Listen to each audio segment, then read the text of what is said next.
Hola, bienvenidos a un nuevo episodio de Una vida invirtiendo, el podcast que realizo y que en esta nueva ocasión me permite tener una amplia conversación con Luis Torras, analista financiero en Koala SICAV y la gestora GES Iuris. Luis es un lector ávido, con un bagaje de lecturas amplísimo y que además ha tenido ya la ocasión de publicar su primer libro titulado El despertar de China. En esta amplia conversación, que he dividido en dos partes, como hice con el podcast anterior, tenemos la ocasión de hablar sobre una amplísima cantidad de temas, entre los que destacaré pues, cuál ha sido la trayectoria profesional que ha tenido, su estancia en China y cómo esa experiencia le dio lugar a publicar su primer libro, qué recomendaciones establece para un plan de inversión a largo plazo o cuál es su cartera actual de inversiones. Creo que vais a disfrutar mucho con esta conversación y ya sin más os doy paso a esa charla con el gran Luis Torras. Hola Luis, ¿qué tal? ¿Cómo estamos? ¿Qué tal? Muy bien, encantado de saludarte.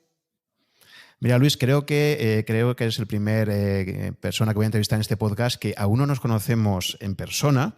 Lo estábamos comentando antes, pero ha habido tal química, tanta complicidad intelectual desde que creo que fue Pablo Martínez el que nos puso en contacto el año pasado, que la verdad es que me hacía muchísima ilusión que fueras una de las primeras personas que entrevistase, ¿no? En este podcast que ya pues, va a ser el número 7 en este caso, ¿no?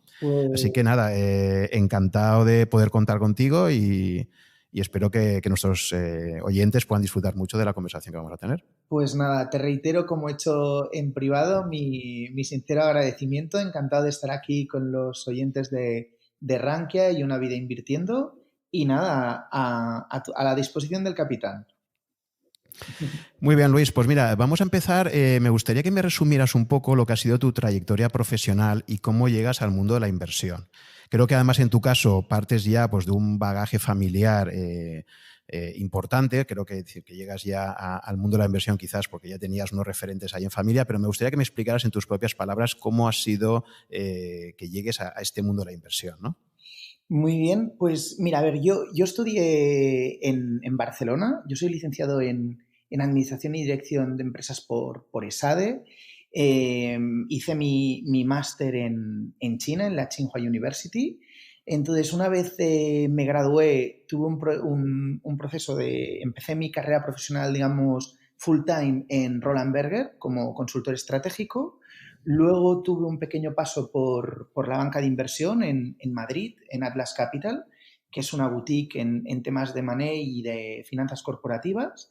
Y luego, antes de incorporarme al equipo que lidera Marc Garrigasait, como gestor de Koala SICAV, Panda Agriculture and Water Fund y Japan Deep Value, estuve trabajando 2-3 años en otra consultora, BlueCap, en este caso centrada en el sector bancario, que era un sector que siempre me había gustado, en un periodo además muy interesante, porque es el periodo de 2011-2013, y estuve desarrollando proyectos para la banca en el área de gestión de riesgo. Estuve trabajando para entidades conocidas como Banc Sabadell y CaixaBank aquí en Barcelona y para el Santander en Londres. Y básicamente pues había tenido pues esto, como consultor estratégico en Roland Berger estuve mucho tiempo viajando fuera de España, en Estados Unidos, en Portugal, en Alemania, incluso en Argelia, porque estuve mucho no solo en la práctica financiera, sino también en la práctica de energía. Y en paralelo, digamos, como decías tú bien, mi padre ha tenido siempre mucha relación con el sector de la banca, había trabajado para un banco americano en Londres en la década de los 80 y luego pues ha estado muy vinculado a EDM, que sabes que es una gestora independiente de aquí de Barcelona, y con Eusebio Díaz Morera, pues por ejemplo, es uno de mis grandes maestros.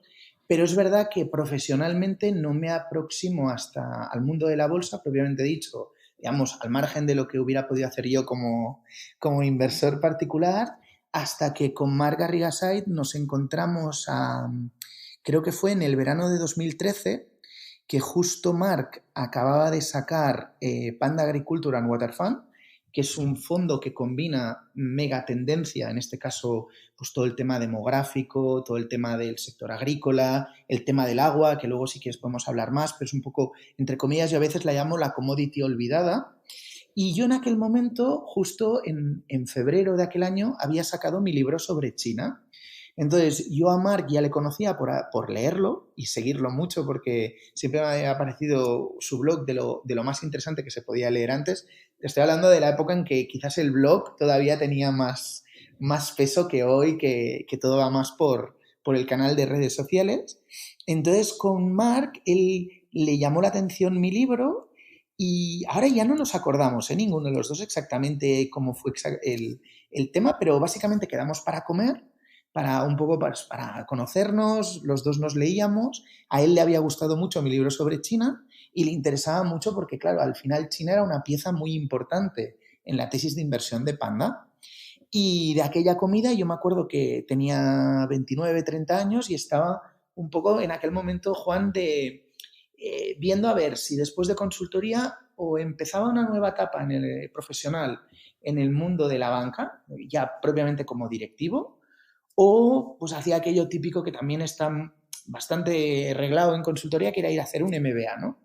Y entonces la verdad es que incluso llegué a aplicar a HC, a IMD, que es una escuela en Suiza, pero no, aquello que dije, ostras, después de haber estudiado y dedicado tanto tiempo a la administración y dirección de empresas, ¿sabes? Aquello de, por colocación de capital, digo, estoy sobreinvertido en este tema, vamos a buscar otras cosas. Y un poco de forma natural, mientras yo estaba en este proceso de reflexión, después de 10 años en consultoría y en banca de inversión, de a ver un poco hacia dónde me dirigía, o de unos años, no 10, unos 7 años, en banca de inversión y en consultoría, un poco qué hacía y de forma natural empecé a colaborar con Marc, me gustó muchísimo y bueno, y hasta el día de hoy, la verdad, que estoy aquí, la verdad, compaginando un poco ahora pues las tareas más propias de un analista con las tareas más propias del trato con cliente, poco a poco. Uh-huh.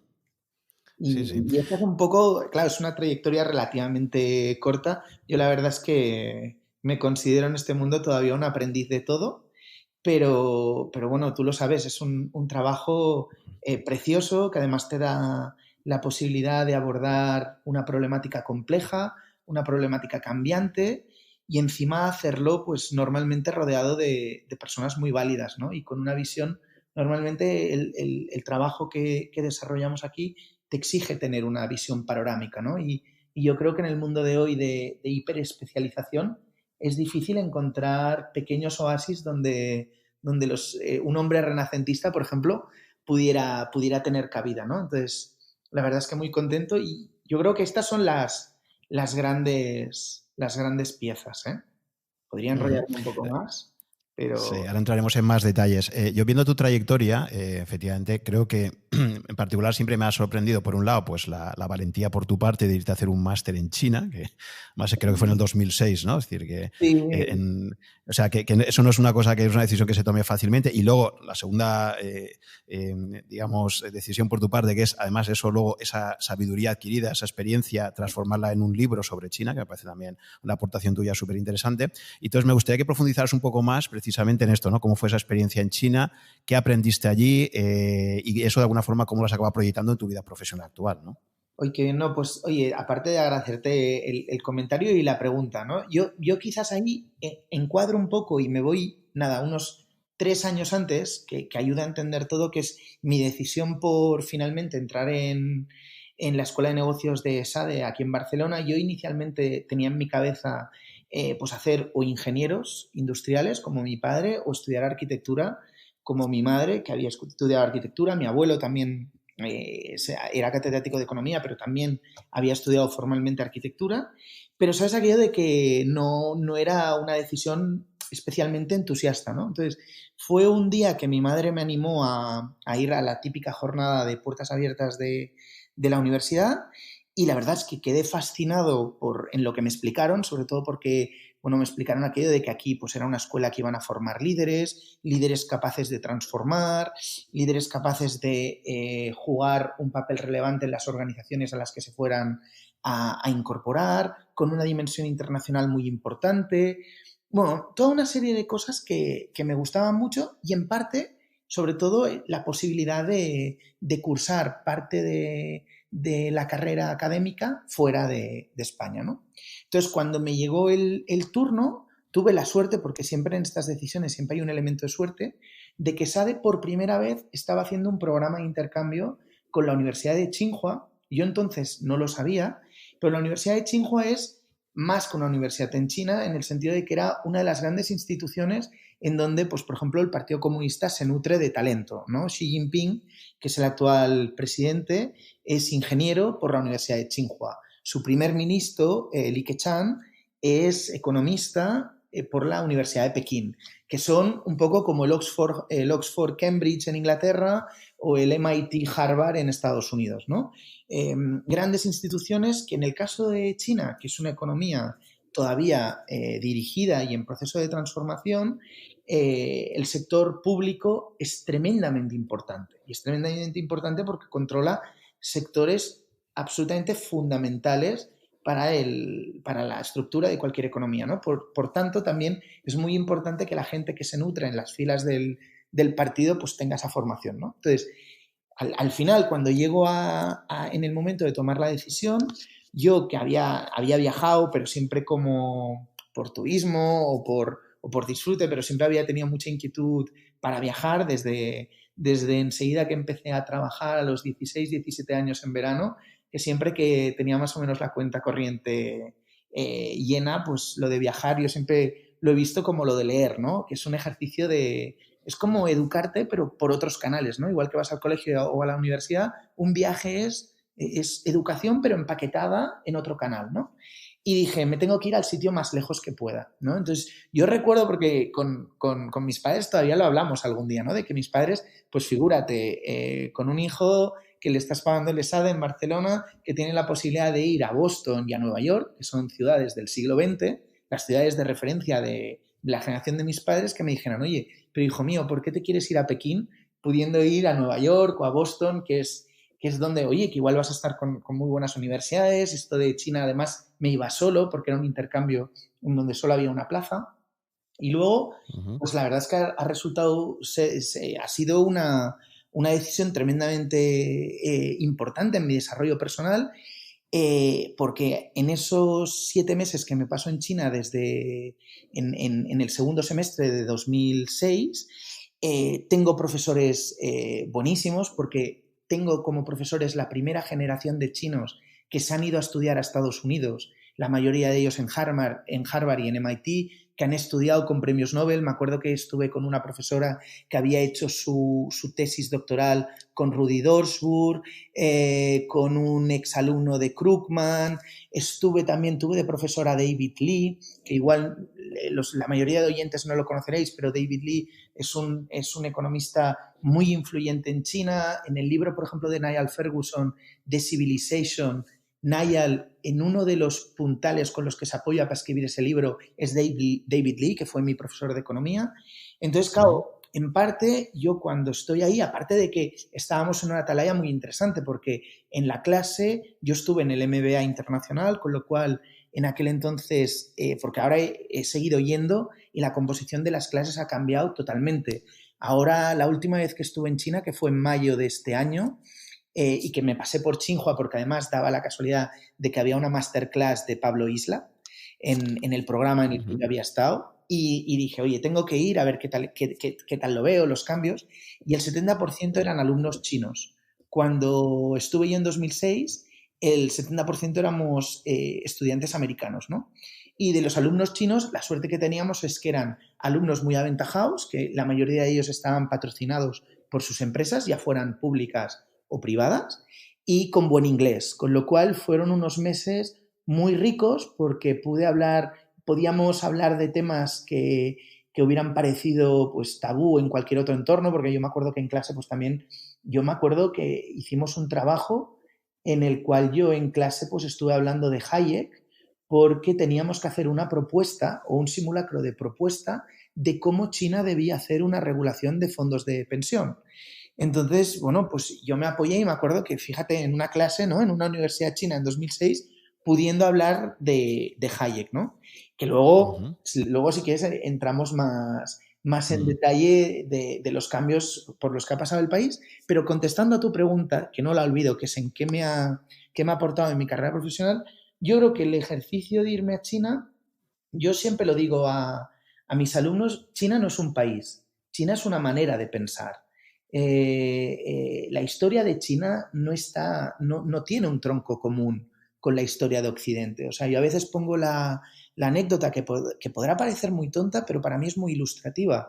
Tú te coges un avión hoy desde Madrid, desde Barcelona, desde Valencia, te vas a Nueva York, 6, 7 horas de avión, te bajas, te vas a la Universidad de Columbia y en el frontispicio te encontrarás los nombres de Newton, de Galileo, de Aristóteles, de Platón, en las iglesias verás una cruz, etcétera. O sea, hay un marco de pensamiento común, como si estuvieras con un mismo tronco, dos grandes ramas, ¿vale? Cuando nos vamos a China, cortamos con esas raíces comunes. China, la historia de China, pese a que la ruta de la seda ha sido un canal ininterrumpido de intercambio de ideas, pues se ha desarrollado con un esquema de pensamiento diferente. Para empezar, no tienen alfabeto, escriben de otra manera, lo cual ya denota una manera de pensar distinta, o sea, de articular los pensamientos. El idioma chino es muy elaborado, va con ideogramas. Entonces, todo esto, que son, nada, pequeñas pinceladas que doy a nuestros oyentes, ¿no? Pero evidencia un hecho fundamental y es que la base de pensar y de abordar los problemas y el esquema de valores es distinto.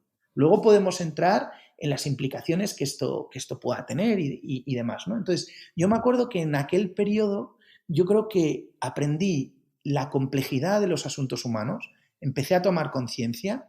Además, yo creo que es cuando arranca mi interés por la economía, porque la perspectiva de estar en China también me ayudó a entender mejor cómo funcionan las economías occidentales. Es decir, estar en China me ayudó a valorar más la propiedad privada, me ayudó más a valorar el rule of law, me ayudó más a toda una serie de cosas que también las puedes aproximar leyendo historia, ¿no? Pero que en aquel momento, claro, viajar a la China de 2006 era como viajar a la España del posfranquismo. Me acuerdo que si repaso mis diarios que tenía en mi libreta y demás, en alguna entrada de diario decía, ostras, esto es súper interesante porque no solo estoy viajando en la distancia, sino que estoy viajando en el tiempo. Este es un país que todavía lo tiene que hacer todo, una banca pública, ¿sabes? No sé, toda una serie de elementos que yo había aproximado en los libros por la historia de la economía española y que ahora me volvían y veía algunos síntomas, obviamente con las coordenadas cambiadas por lo que os decía de que la base en China es diferente, ¿no?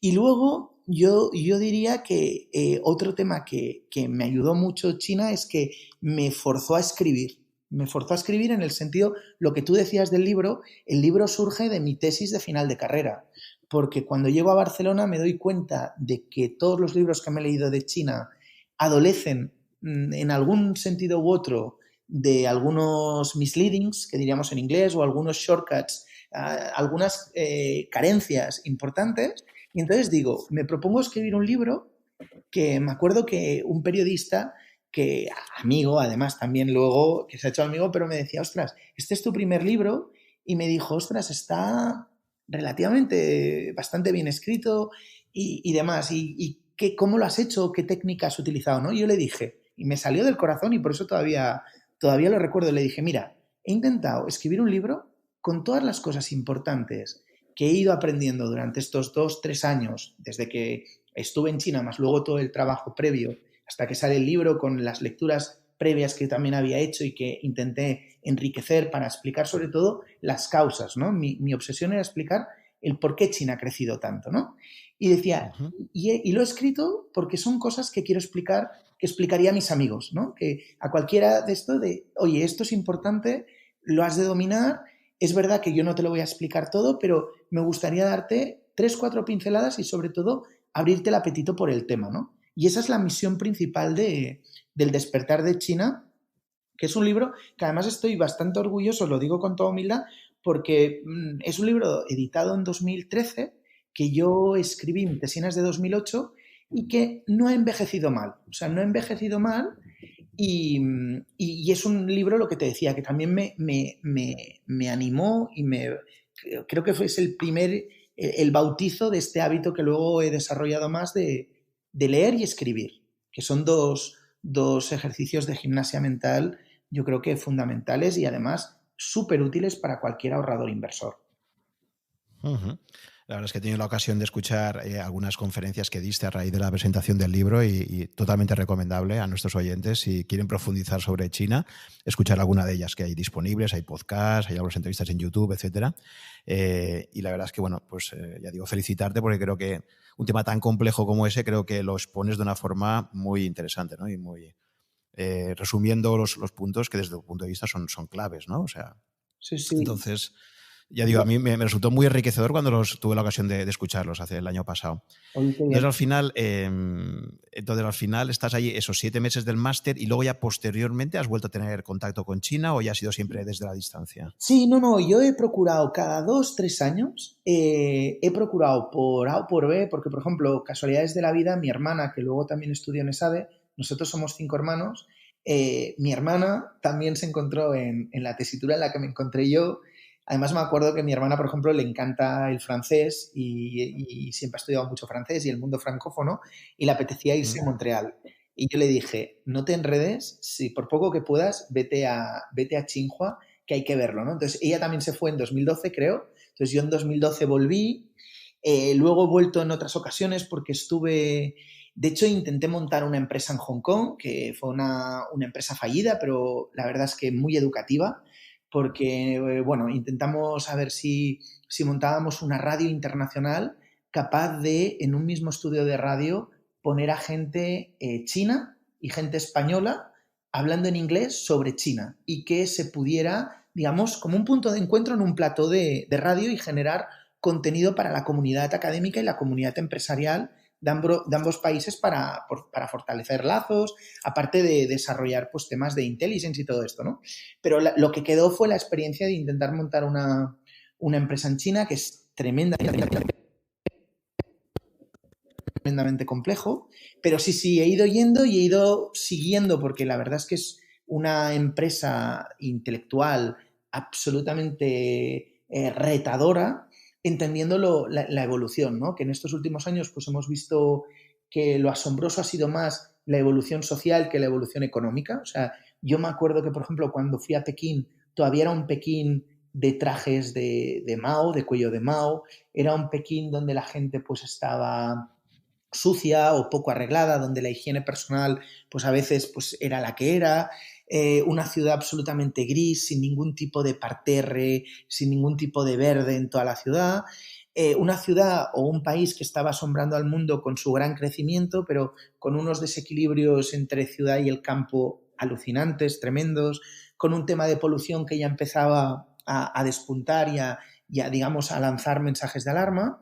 Y la última vez que estuve en China, me sorprendió el cielo azul de Pekín, me sorprendió que la gente no da tantos empujones en el metro y en el autobús cuando te subes, me sorprendió ver la gente vestida, pues arreglada, ¿sabes? No ya con falsificaciones como pasaba antes o con traje Mao, sino, oye, pues una clase media incipiente que cuida más su higiene personal, con mejores modales, mejor tráfico en la ciudad, cuando antes yo me acuerdo que me movía en bici con la universidad y en 2 ocasiones me estuvieron a punto de atropellar, pero no porque hiciera ninguna imprudencia, sino porque simplemente la gente cruzaba cuando podía, ¿no? Entonces, tenías que desarrollar un sexto sentido, ¿no? Como la gente que conduce en Nápoles, ¿no? Y sí que es verdad que las últimas veces que he estado yendo, pues sorprende la revolución social de una clase media incipiente. Y luego es verdad que hay todo el reto político.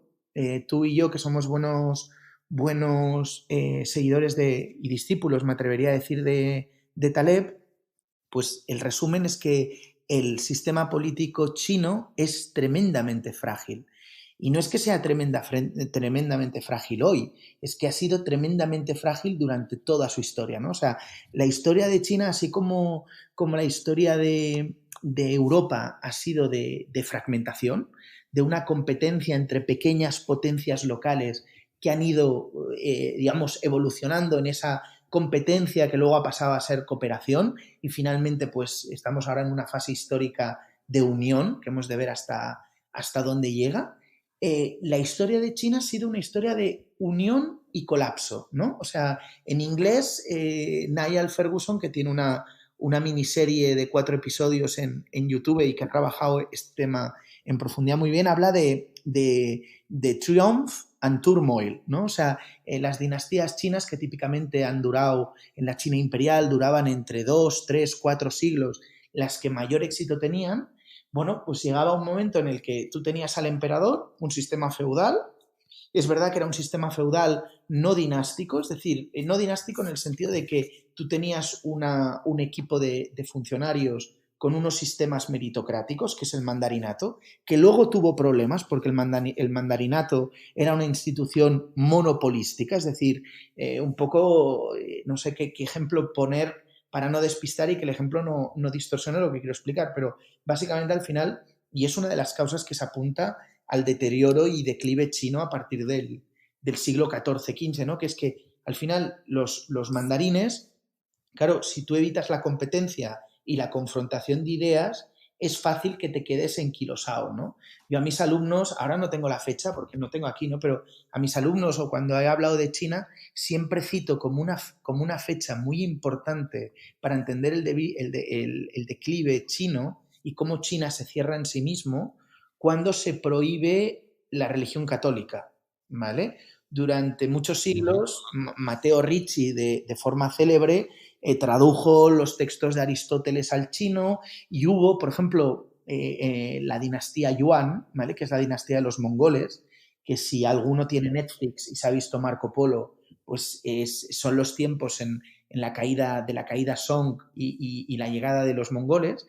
Los mongoles, que la gente los asocia con sangre, con cuchillo y con guerra, resultaron ser una dinastía muy abierta, precisamente porque venían de gestionar un imperio muy amplio, con lo cual eran expertos en gestionar la diversidad, ¿no? Entonces, China, cuando ha gestionado bien la diversidad, ha sido fuerte. China, cuando ha tenido miedo a la diversidad y se ha cerrado en sí misma, ha empezado el declive, ¿no? Entonces, esto por ponerlo en perspectiva, ¿no? Porque muchas veces cuando hablamos del Partido Comunista Chino, yo siempre lo digo, no es un partido político, es una nueva dinastía, solo que es una dinastía marxista, no feudal, en donde su legitimidad, en el fondo, también tiene un marcadísimo acento confuciano, es decir, la legitimidad no viene de las urnas, sino viene de esta idea decimonónica del mandato del cielo, es decir, que un gobernante es digno de tal nombre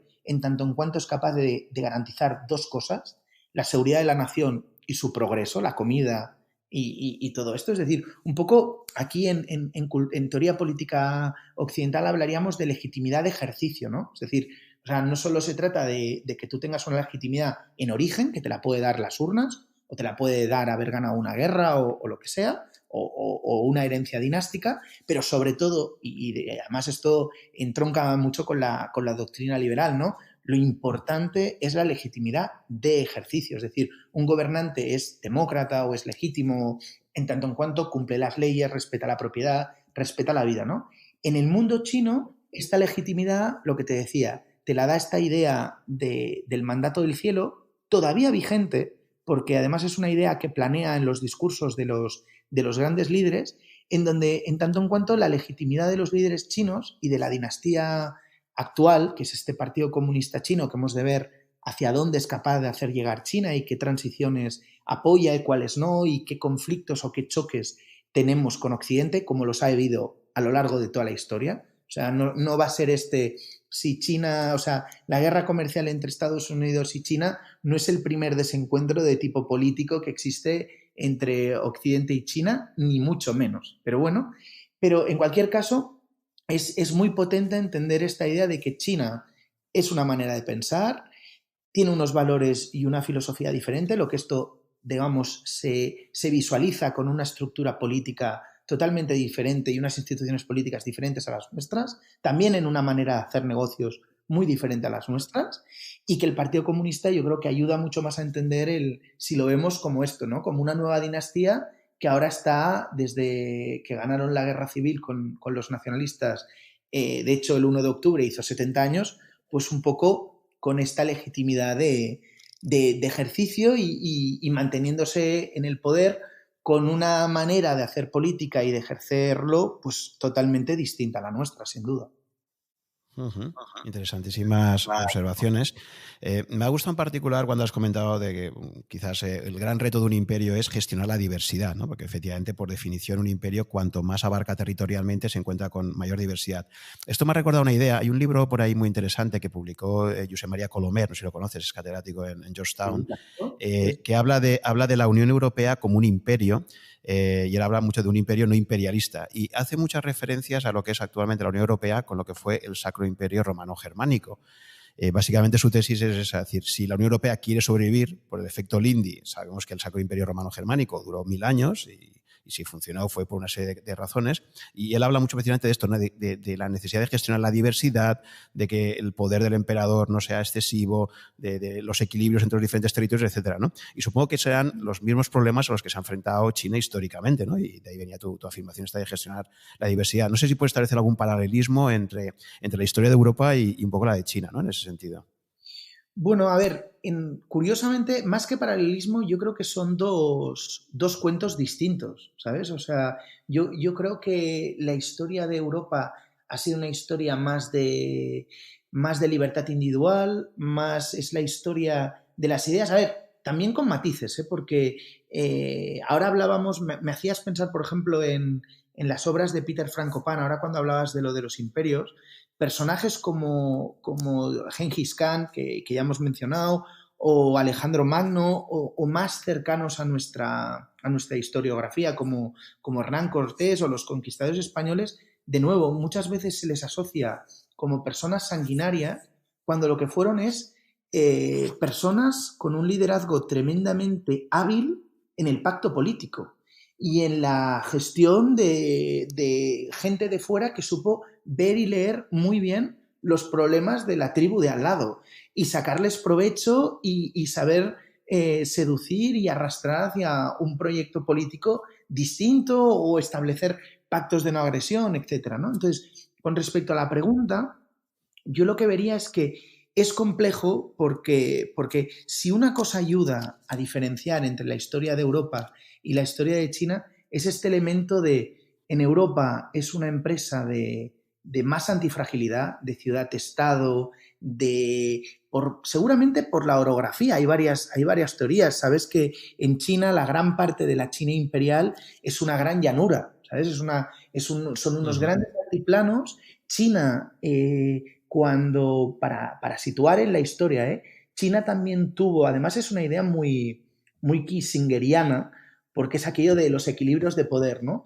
China tiene digamos, el mito fundacional de China, que es, tenías como los reinos, un poco como Juego de Tronos, ¿vale? Hace como 5 milenios, que se dice pronto, o sea, junto con el Vaticano, China diríamos que es de las civilizaciones más longevas con continuidad que han llegado hasta ahora. Es un poco como si, imagínate que en Europa, tú ahora hablabas del Sacro Imperio Romano, imagínate que ahora todos los europeos siguiéramos hablando latín y que se hubieran mantenido ciertas estructuras del Imperio Romano.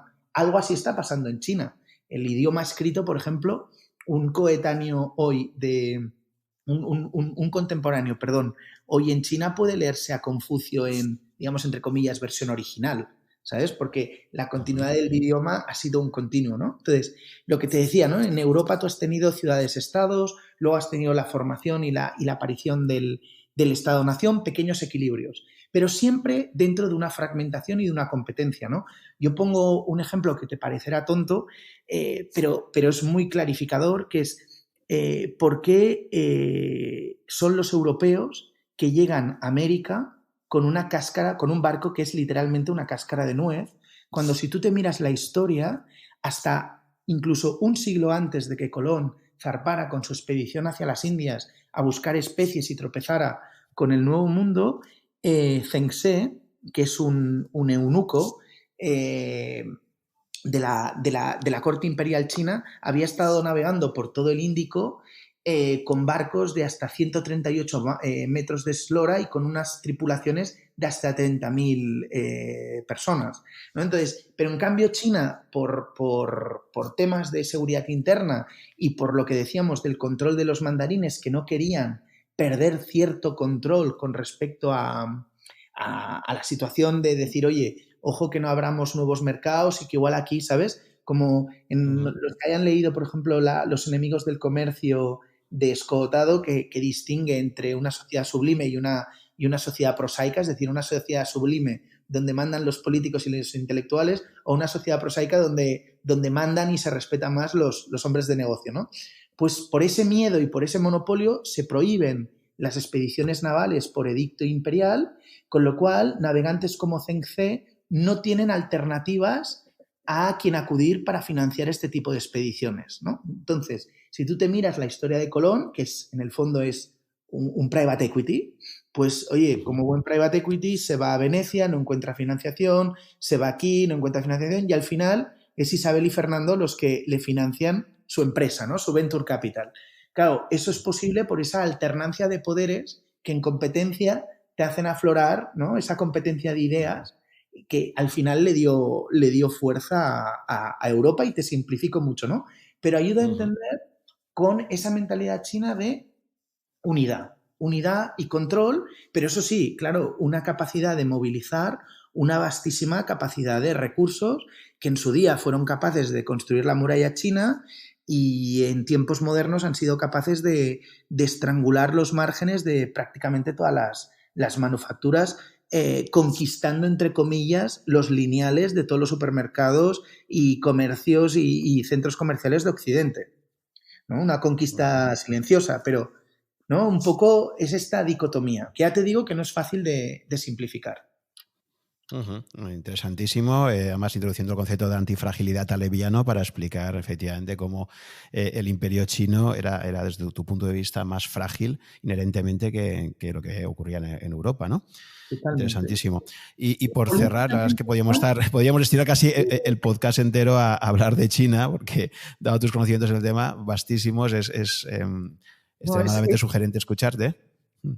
Es una empresa, no quiero añadir que en el fondo es una empresa que te mantiene. A mí siempre me gusta de tanto en cuanto seguir leyendo libros sobre China. Ahora estoy con el último de Dicotter y la verdad es que te pone en perspectiva las cosas y siempre aproximarte a China siempre es sugerente, aparte que forma parte del mapa imprescindible del siglo XXI, con lo cual es una materia que urge dominar, diría. Sí, es sí, una sí. asignatura, asignatura optativa para convertirse en asignatura obligatoria. Exacto. Pues ya por cerrar el tema de China, me voy a la más rabiosa actualidad. Hemos hablado de la historia a grandes trazos. ¿Cómo ves en este momento la situación tanto en Hong Kong como en Taiwán, ¿no? Como dos posibles fuentes de conflicto que se extiendan mucho más allá de China, ¿no? Por irnos a lo que ahora mismo está ahí un poco en el candelero, ¿no? Claro, no, mencionas dos puntos calientes, voy a ir rápido para no extendernos, pero básicamente mencionas dos puntos calientes en donde se evidencia las diferencias políticas por diferentes maneras de aproximarse a todo, a prácticamente todo, ¿no? Entonces, los oyentes igual, básicamente hay que trazar la historia porque Hong Kong y Taiwán es la parte de China que los comunistas en el 49 no consiguen, digamos, controlar del todo, con lo cual son los perdedores de esa guerra civil que se refugian en estos enclaves.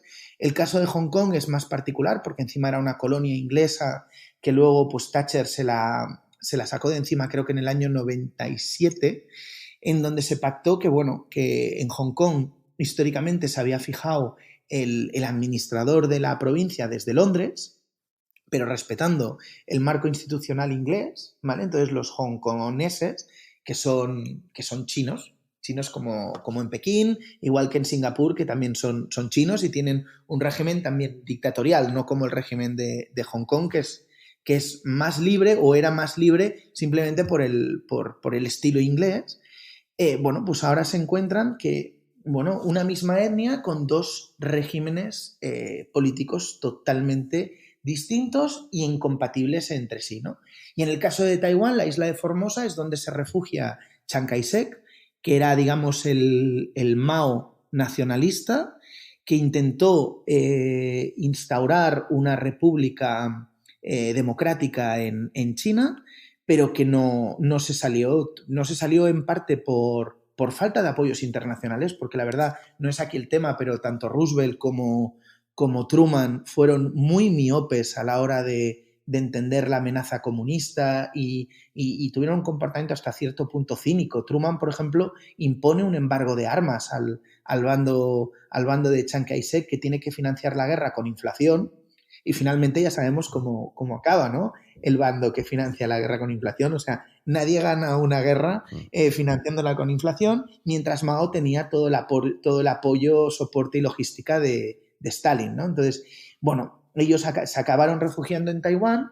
Taiwán y Hong Kong han ido un poco, evidentemente, están bajo la órbita económica china, porque toda aquella área, pero es que incluso Australia y Nueva Zelanda, o sea, todos esos países, el primer socio comercial y financiero ahora es China, con lo cual China se ha convertido en un nuevo actor principal en toda aquella región. Y China pues ve en Taiwán y en Hong Kong, y en menor medida pues también un poco en Corea del Sur y en Japón, pues China en su zapato, ¿no? China considera que toda aquella región es su jardín, que por derecho histórico, por todas sus dinastías y demás, pues tiene todo el derecho de ocupar los territorios de Hong Kong y de Taiwán, porque es China y bueno, pues está lo que Deng Xiaoping bautizó o acuñó en su momento, ¿no? De un país, dos sistemas.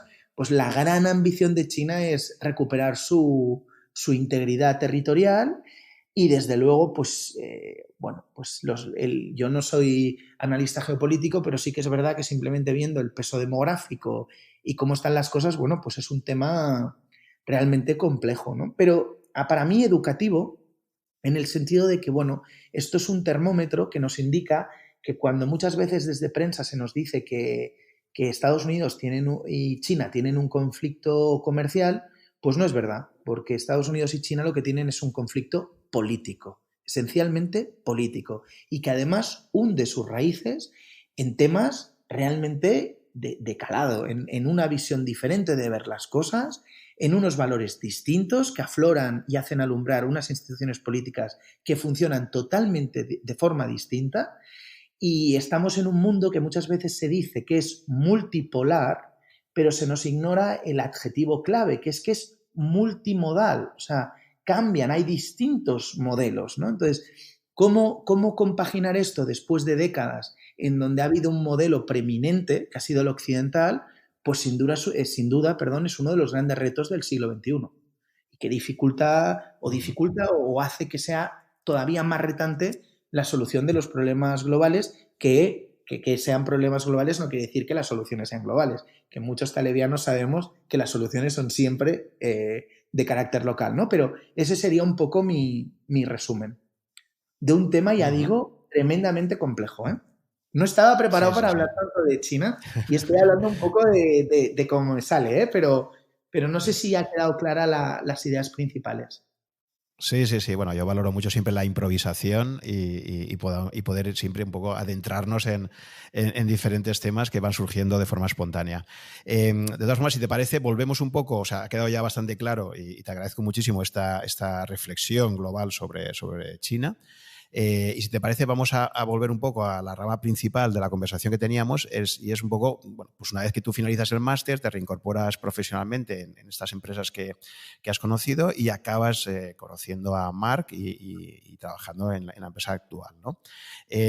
Tú como inversor particular, Luis, ¿en qué momento decides, no sé si desde muy joven has tenido ya la cultura del ahorro y has sido un poco, pues eso, ¿no? Aparte de hacer tus viajes y gastártelo ahí un poco por descubrir el mundo, has sido también siendo un poco hormiguita y empezando a ahorrar e invertir? Me gustaría que me hablaras un poquito, pues eso, cómo te acercas de forma personal al mundo de la inversión y bueno, un poco que nos comentes algunos consejos, ¿no? De lo que tú, personas que estén en una situación similar a la tuya, que tenga por delante pues aún bastantes años para su jubilación, ¿cómo enfocas un plan de inversión a largo plazo? A ver, una pregunta larga también y amplia. Voy a ir por pasos. Yo sin duda me identifico muchísimo con lo que dices de este perfil hormiguita. Yo siempre, desde pequeño, desde que tengo uso de razón, sí que es verdad que siempre me ha gustado ahorrar. Sobre todo ahorrar porque yo creo que desde pequeño, y lo ligo un poco porque va un poco en paralelo, yo siempre, decías antes lo de la herencia familiar, a mí también la herencia familiar me ha venido mucho me han educado mucho o me han invertido mucho tiempo en mi educación por transmitirme la importancia y el valor de la libertad. Mi abuelo ya había estudiado en los años 70 con Hayek en Londres y era seguidor de Mises y había estado en la Mont Pelerin con Jesús Huerta de Soto y otros que habían ido en aquella época, el profesor Joaquín Trigo, con el que yo le debo muchísimo, que es uno de mis grandes maestros de economía, había ido el profesor Antonio Argandoña, Paco Solé, Juan Rosell, Juan Torras. Pues una pregunta puntual que te hago, o sea, tener el lujo de que tu abuelo haya estudiado con Hayek es interesantísimo. No sé si te ha contado anécdotas personales, pero si has leído, si recuerdas ese pasaje, lo has leído seguro, de Taleb comenta que había preguntado también a la gente que conocía a Hayek en la London Business School y decía que era una persona un tanto aburrida, o sea, creo que utiliza el adjetivo dull en inglés, ¿no? Es un poco así como muy gris, muy plano y tal, ¿no? Entonces sí que me interesa preguntarte si tu abuelo te llegó a contar alguna anécdota de carácter más personal, ¿no? De su relación con Hayek. Sí, a ver, mi abuelo que falleció ya hace tiempo, porque falleció relativamente joven, pero yo recuerdo haber visto el Tour de Francia cuando era pequeño con él, muy pequeño, 10, 11, 12 años, pero me acuerdo pues que hablábamos porque veía las tazas con la cara de Hayek, con la cara de Hazlitt, de Mises, recuerdo que me explicaba cosas de Rothbard. Así de anécdotas que me vengan a la mente, yo recuerdo solo que mi abuela, que todavía vive, pero pobre tiene Alzheimer, recuerdo con una Mont Pelerin. No sé por qué, pero le tocaba, pues, llegaba Hayek tarde a la cena o no sé cómo, no sé exactamente cuál fue la situación concreta, pero mi abuela, bueno, fue a picarle a la habitación del hotel para que Hayek bajara y cuenta la anécdota de que, bueno, pues Hayek se estaba poniendo los pantalones y le abrió a mi abuela pues en calzoncillos y con la camisa y siempre nos habíamos reído mucho de esto en casa, pero la verdad es que no, digamos que mi interés por la economía y demás se desarrolló más a partir de cuando entré en la universidad. ¿Sabes aquello que a veces cuando tu padre te anima a leer un libro y eres pequeño? Yo me acuerdo que a los 15 años o así que me regalaron La Acción Humana, que era la edición número 3 o 4, que es la primera que se hace en paperback, en azul marino. Antes era aquella edición en azul eléctrico, que es la traducción de Joaquín Rech.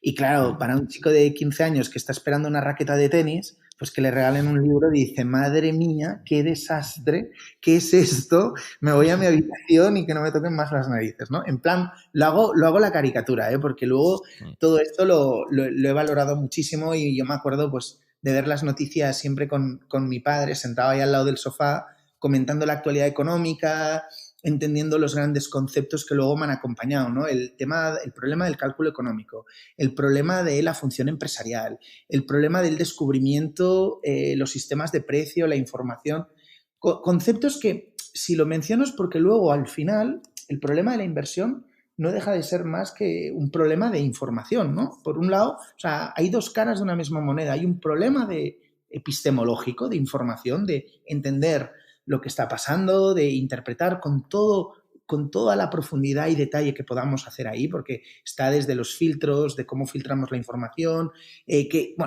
un tema infinito, ¿no? Y el otro es que es un problema de alocación del capital, ¿no? O sea, invertir es buscar una óptima colocación del capital para un perfil de riesgo dado, ¿vale? Esa es la definición de invertir, ¿no? O sea, en el caso de si invertimos en acciones, nos convertimos en empresarios. Si invertimos en bonos, nos convertimos en banqueros, ¿vale? Que de esto lo ligas, un poco lo podemos ligar incluso nos ponemos más cóncavos o nos ponemos más convexos, aunque no todas las acciones son convexas, ¿no? Pero este sería uno de los temas, ¿no? Pero es importante el enfatizar esto de que nos convertimos en empresarios. Entonces, bueno, a mí me ha servido mucho el haber aproximado los retos y qué significa la función empresarial, ¿no? De ir descubriendo en cada momento. Es un proceso dinámico. Por eso muchas veces hablamos de que la inversión aparte de que luego están todos los detalles y toda la problemática y el ruido de Mr. Market, la volatilidad, otros elementos que se conjuncionan ahí, pero en el fondo no es más que un proceso de descubrimiento continuo, ¿no? Entonces, volviendo así un poco a la pregunta, yo sí que era gran ahorrador, llego al mundo de la inversión más por eso, por lecturas. Yo recuerdo haberme leído, de los primeros libros que me leí es La increíble máquina de hacer pan. Luego me acuerdo que me había leído El hombre más rico de Babilonia, vamos, yo ya ahorraba, pero después de ese libro pues ahorré más. Y de la universidad había estado en el club de bolsa y había hecho algunas compras y ventas que la verdad es que como yo estudié entre 2002 y 2006, pues era muy difícil que te fuera mal, con lo cual, pues la verdad es que pues, me sirvió, entre otras cosas, para, durante el intercambio, pues me financié un viaje a Japón, me acuerdo que me fui al Tíbet y me acuerdo que me fui a Mongolia y todo fue en parte pues por el ahorro que había generado los años antes, ¿no? Y pude viajar mucho en parte por este ahorro que había generado. Y yo creo que ha sido luego, poco a poco, como te decía, yo profesionalmente he estado en el mundo de la empresa, en la consultoría, viendo la empresa desde un poco desde la barrera, porque sabes que los consultores no siempre tienen skin in the game, pero sí que estaba un poco en la trinchera, lo cual me permitió captar experiencias propias. Yo siempre digo que para un gestor ayuda mucho el haber sido empresario o el haber tenido un padre o familias de empresarios, por entender qué es realmente una empresa, ¿no? Y los problemas de gestión que hay, de coordinación, de cálculo económico, ¿no? Luego, todo esto lo puedes ligar con las ideas de Kirchner o con las ideas de la teoría de Firm, de Coase, que también es una de las piezas fundamentales en las que se apoya Taleb en Incerto. O sea, vas construyendo una especie... O sea, el mundo de la inversión, yo te lo resumiría como es un gran puzzle de gran complejidad, de 10.000 piezas, en el que poco a poco, con mucha lectura, con mucha prueba y error y experiencia, viajando, estando en empresas, visitando empresas, analizando compañías, invirtiéndote y equivocándote, leyendo sobre varios temas, o sea, intentando tener y desarrollando una dimensión humanista, uno va completando estas piezas que te permiten, ¿no? Entender lo que está pasando, que, por ejemplo, pues luego podemos hablar, ¿no?, de cuáles son las fuerzas tectónicas que están caracterizando los mercados financieros en el momento actual, entender esa complejidad, entender que las valoraciones son siempre imperfectas, que es un ejercicio siempre imperfecto, o sea, el valor es un descubrimiento constante, siempre es una aproximación subjetiva, que el precio es la agregación de estas valoraciones subjetivas que hace todo el mercado, pero no solo eso, o sea, no solo hay valoración, en el precio también hay miedo, hay sentimientos, hay emociones, hay creencias y estas creencias pueden ser acertadas o no acertadas y todo eso se refleja en un precio que luego te va a tener una volatilidad. ¿Cómo no va a tener una volatilidad si refleja todo esto? Entonces es muy interesante, ¿no? Y luego otro elemento muy importante de la acción humana de Mises es que el error existe, que esto yo o sea, supongo que como yo desde siempre me lo habían enseñado así, pero me acuerdo que cuando iba a la universidad y me enseñaron la economía neoclásica anclada en modelos de estadística bayesiana y todo esto, pues claro, yo me acuerdo que estaba todo el día con la mano levantada preguntando, ¿no? Y me decían, no, es que la tasa normal de inflación, por ejemplo, tiene que ser el 2%. Y yo me acuerdo indignado en mi silla intentando que el profesor me explicara de por qué la inflación que erosiona los salarios reales, por qué se asumía que el 2% tenía que ser algo razonable cuando en el largo plazo supone una erosión de los salarios reales brutales, ¿no? Y nunca obtenía respuesta en clase y era una cosa pues que luego pues te alienta a que la busques tú por tu cuenta, ¿no? Que es parte de este ejercicio como ahorrador inversor que exige que, además, bueno, tú lo sabes, el tener un poco de skin in the game hace que de repente te empieces a interesar mucho más por el mundo que te rodea. O sea que absolutamente... Claro, eso es clave. Es decir, es que como el propio Nassim Taleb dice, ¿no? Él dice, yo no puedo tomar decisiones con claridad si no me estoy jugando pasta, si no estoy jugando dinero de alguna forma. Es decir, porque solamente cuando te ves en ese brete es cuando realmente te fuerzas a tomar decisiones. Lo otro son ejercicios académicos de pizarra, pero que realmente no tienen esa contundencia, ¿no?, de la realidad que te estás jugando ahí, ¿no? totalmente. Entonces, tú desde ese punto de vista dices que empiezas a invertir en un periodo de bonanza, o sea, digamos que sales a navegar con el viento a favor en el periodo 2002-2006. ¿Cuáles Correcto. fueron tus primeras inversiones concretas? Es decir, ¿qué forma tuviste de entrar en el mundo de la inversión? ¿Empezaste haciendo compra de acciones particulares en directo, invirtiendo a través de fondos? Un poco, ¿cuál fue tu forma de entrar? Mira, me lo he estado mirando porque pensaba, digo, igual sale la pregunta.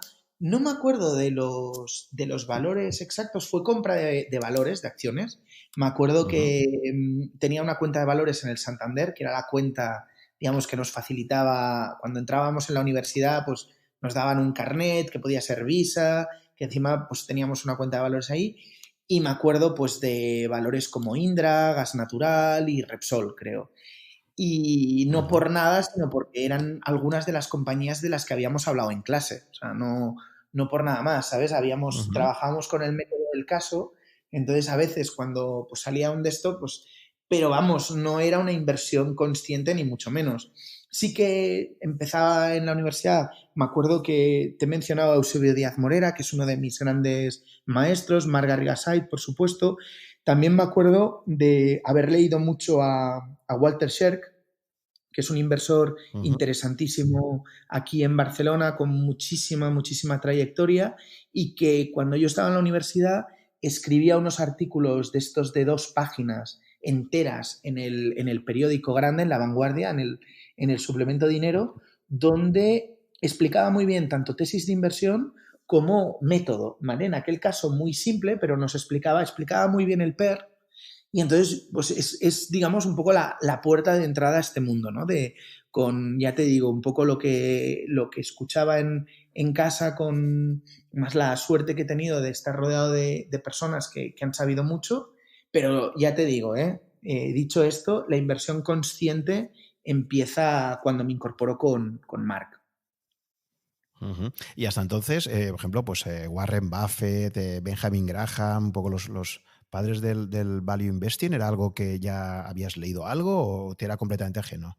El Intelligent Investor me lo había leído durante la universidad no sé si además, es que me suena, no sé si me lo leí en mi periodo de China, que cuando estuve en China, aquellos 7 meses, me leí Socialismo de Mises, me leí Dinero, Crédito Bancario de Huerta de Soto, que luego me lo he leído varias veces, y también creo recordar, si no por ahí, cerca, ¿no?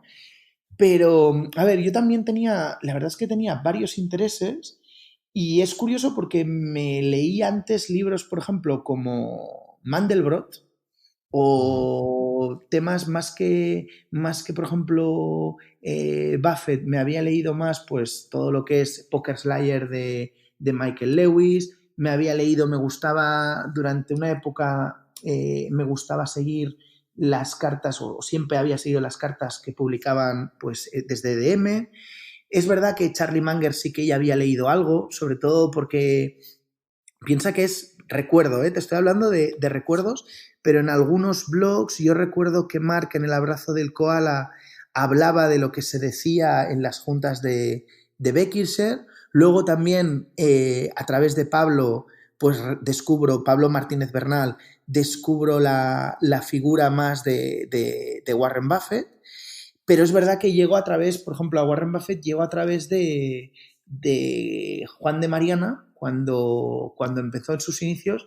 Me acuerdo que poco a poco se fue ahí generando también, en paralelo a los temas de más escuela austríaca, entre comillas, aspectos más de Value School. Pero te he de reconocer que ha sido hasta fechas relativamente tardías, como 2012-2013, que no he ido viendo, oye, pues mira, es que igual que en economía hay escuelas, pues en el mundo de la inversión, pues, ¿sabes? También hay, ¿sabes? No, de forma más consciente, ¿eh? Porque básicamente por conocer más, pues cosas que no sé, que no fueran gestión de, digamos, de carteras discrecionales y selección de compañías, que era lo que estaba más familiarizado. Uh-huh. Y otra lectura temprana es Peter Lynch, que ahora no me salía el nombre. Uh-huh. En castellano es Batiendo a Wall Street. No me salía Sí, sí, sí, sí. que Uh-huh. yo lo sigo viendo un libro totalmente vigente y que, bueno, tú lo conoces, es un libro muy centrado en la micro y bueno, sí, total, ya te digo, totalmente vigente por las advertencias a nivel micro que te hace a la hora de analizar compañías. Sí, sí, sí. Genial. Entonces, digamos que pasa ese periodo de navegación benigna en el periodo 2002-2006, llegamos a 2007 y 2008, que estás en Roland Berger. ¿Cómo vives tú, cómo vives en primera persona la gran crisis del 2008-2009, ¿no? Buena pregunta. Yo me acuerdo que la crisis, entré en Roland Berger en septiembre de 2007, con lo cual todavía estaba viviendo los años de negación de la burbuja, son los años de todavía tiene que venir la segunda legislatura de Zapatero. O sea, recuerdo a nuestros oyentes que aunque la crisis fue en 2008, España no advierte o no cambia el rumbo de su política económica hasta mayo del año 10, con lo cual yo tengo ahí, pues la verdad es que trabajaba 14 horas al día, los 7 días de la semana. Yo creo que durante mi tiempo en Roland Berger quizás tenía un fin de semana al trimestre y el fin de semana consistía en tener el domingo libre, con lo cual fueron años muy intensos. Me pasé mucho tiempo fuera, trabajando en Estados Unidos, con lo cual, y muy centrado en mi quehacer profesional, con lo cual la verdad es que no tenía tiempo, bueno, no tenía tiempo prácticamente ni de leer ni de hacer nada más que no fuera a trabajar. Luego es verdad que abro otro periodo más interesante, que es cuando paso de consultoría estratégica a banca de inversión. Son unos años, entre comillas, divertidos, y ahí sí que es un proceso de formación muy intenso para mí, que es el ver la crisis desde una pequeña boutique de Money, en donde pues, nos tocó hacer desde fairness opinions para ampliaciones de capital, ver de cerca cómo el sector inmobiliario español se reestructuraba, todos los excesos que veníamos del ciclo anterior. En aquella época es cuando también empecé a escribir algún artículo en El Economista. Además me acuerdo porque yo creo que el primer artículo que escribí, yo creo que fue en 2011, el 8 de febrero del 11 o por así, que hablé del riesgo país de la economía española, porque eran los primeros momentos en los que se empezaba a despuntar con fuerza y a que la prima de riesgo fuera un problema, y escribí sobre la prima de riesgo de la economía española, y luego escribí 3 o 4 artículos más en El Economista durante ese periodo que estaba en banca de inversión, y no me era incompatible hablar de, digamos, el estado general de la economía española. Luego, cuando en 2011 entro en Bluecap y paso a trabajar directamente en las trincheras del sector financiero, además en temas que impactaban directamente con el departamento de riesgos, es decir, cómo los bancos, entre paréntesis, incorrectamente hacen un approach al riesgo de crédito de sus carteras, pues claro, ya tenía una incompatibilidad total por escribir, por la sencilla razón de que si podía escribir algo interesante no lo podía contar, y si podía escribir era para decir cosas no interesantes, con lo cual no tenía sentido. Pero ahí sí que fue ya te digo, fue un proceso, fue un momento bonito, porque vi parte de la reestructuración del sistema de cajas desde la trinchera de los propios bancos, los errores que se cometieron a la hora de digamos, sentimentalizar el debate que se hizo con la deuda, que lo vimos a nivel macro con Grecia, pero a nivel micro también se vio con los rescates a la banca, cómo desde el poder político, en mi opinión, no se supo articular un mensaje claro de cuál era la situación, es decir, de explicar a la ciudadanía en qué momento estamos y qué hay que hacer para salir de este atolladero. O sea, no se comunicó bien, entonces todo eso dio creo que mucho alpiste para el ruido, la confusión y finalmente para el populismo, que si se hubiera abordado los problemas con altura de Estado y se hubieran diagnosticado los problemas con más acierto, yo creo que nos hubiéramos ahorrado luego muchísimos problemas. Pero fue, ya te digo, digamos que la actividad profesional era tan intensa que digamos, mi labor como inversor particular se limitaba a yo tener una pequeña cartera de fondos en EDM y alguna acción mía particular como inversor, pero valores bien típicos. Yo, por ejemplo, soy inversor de Google desde 2010 o 2009, desde el primer bajón que compré algunas acciones, también aproveché para comprar Amazon, porque además justo recuerdo que tuve en algún momento un bonus. Entonces entré en varias compañías y luego he ido evidentemente entrando y saliendo cuando he tenido necesidad, porque también he hecho otras cosas, pero te diría que siempre un espectador, o sea, no porque digamos que el grueso de mi actividad profesional me tenía totalmente absorbido y era simplemente un cliente de diversos fondos, ¿no? No sé si llegué a tener, porque la verdad es que no lo recuerdo, porque los conocía y los seguía, pero no sé si llegué a ser inversor de Bestinver, creo que no, cuando estaba Paco, la verdad es que creo que ni llegué tiempo a hacerlo.